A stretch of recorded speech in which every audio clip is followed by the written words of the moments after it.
রামায়ণ মানে শুধু মহাকাব্য বা ধর্মগ্রন্থ তো নয়, এটা আমাদের সংস্কৃতির একেবারে ভেতরে ঢুকে আছে, তাই না?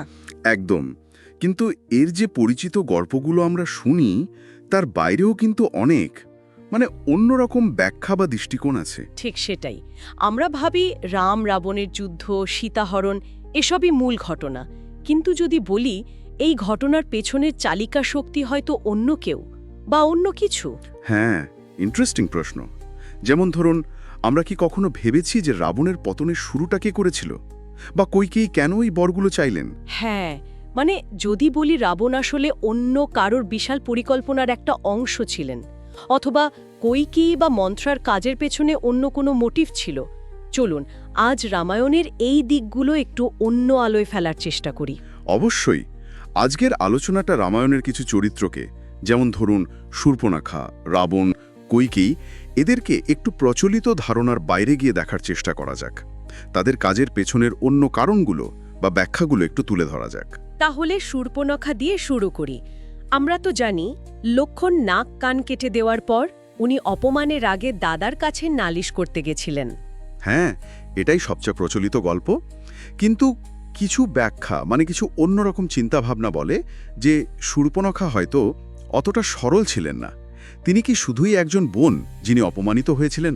নাকি এর পেছনে আরও গভীর কিছু ছিল? আপনি কি বলতে চাইছেন উনি পরিকল্পনা করেছিলেন? ঠিক ধরেছেন। এই দৃষ্টিকোণটা বলে যে শূর্পণখা হয়তো রামের মধ্যে রাবণের যে স্বৈরাচারী শাসন সেটা শেষ করার একটা পোটেনশিয়াল দেখেছিলেন। ও আচ্ছা।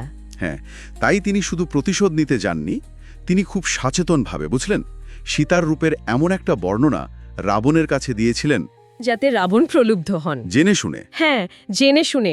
তিনি হয়তো এর ফলাফলটা আন্দাজ করতে পেরেছিলেন। এই দিক থেকে দেখলে তিনি স্রেফ অপমানিত বোন নন, বরং একজন অত্যন্ত ধুরন্ধর পরিকল্পনাকারী, যিনি নিজেই লঙ্কাকাণ্ডের মঞ্চটা তৈরি করে দিয়েছিলেন আর কি। বাবা, এটা তো পুরো অন্যরকম শোনাচ্ছে। ঘটনার এক অন্যরকম শুরু।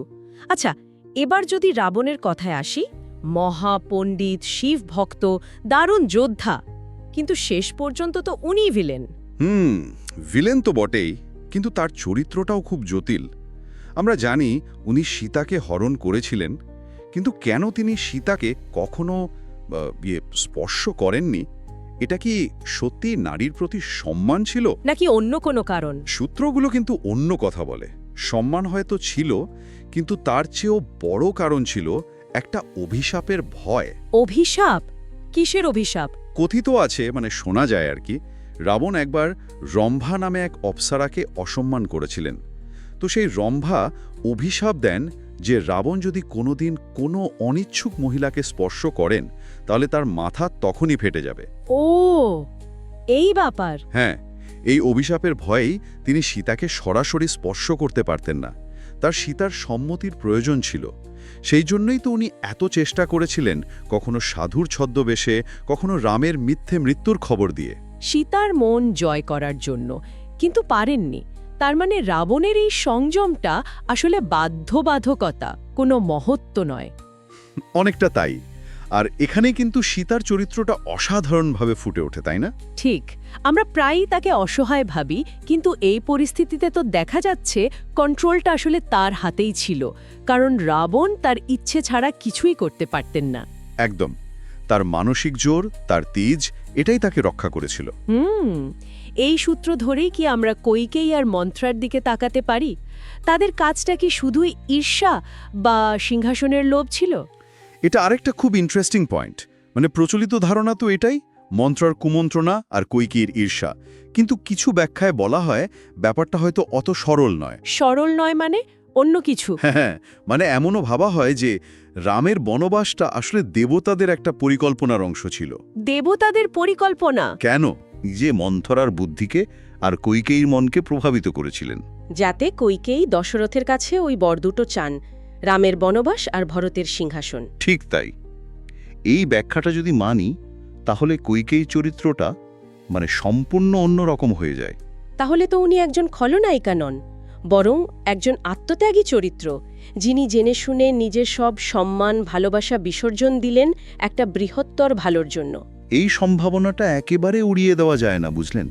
তিনি হয়তো জানতেন যে ইতিহাস তাকে ভুল বুঝবে, সবাই তাকে দোষ দেবে, কিন্তু রামের জীবনের আসল উদ্দেশ্য রাবণবধ, সেটা পূরণ করার জন্য তিনি এই কঠিন ভূমিকাটা পালন করেছিলেন। এটা ভাবলে কৈকেয়ীর জন্য কেমন যেন কষ্ট হয়।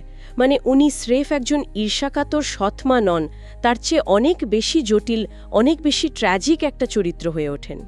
ঠিক, আর এটাই তো রামায়ণের মাহাত্ম্য। এখানে কোনো চরিত্রই পুরোপুরি সাদা বা কালো নয়, সবার মধ্যেই অনেকগুলো স্তর আছে, অনেক দ্বন্দ্ব আছে। হ্যাঁ, যেমন রাবণকেই দেখুন, অত জ্ঞান, অত ভক্তি, কিন্তু শেষ পর্যন্ত তার অহংকার আর কর্মফল, মানে তার কাজের ফল, সেটাই তার পতন ডেকে আনলো। একদম, ভক্তি বা শক্তি থাকলেই হয় না, নিজের কাজের ফলটা ভুগতেই হয়, কর্মফল এড়ানো যায় না। তার মানে রামায়ণ শুধু ভালো আর মন্দের একটা সরল যুদ্ধ নয়, বরং প্রত্যেকটা চরিত্র, প্রত্যেকটা ঘটনা আমাদের কিছু না কিছু শেখায়। কঠিন পরিস্থিতিতে ঠিক সিদ্ধান্ত নেওয়া কতটা জরুরি, অহংকারের কি পরিণাম হতে পারে। আবার কখনো কখনো মহৎ উদ্দেশ্যে নিজেকে উৎসর্গ করার কথাও বলে। আর এটাও শেখায় যে অনেক সময় ঘটনার আসল কারণ বা আসল চালিকা শক্তিকে আমরা চট করে চিনতে পারি না। এই যে ভিন্ন ব্যাখ্যাগুলো আমরা আলোচনা করলাম, এগুলো কিন্তু রামায়ণের চরিত্র বা ঘটনা নিয়ে আমাদের যে চেনা ধারণা, সেগুলোকে বেশ চ্যালেঞ্জ করে।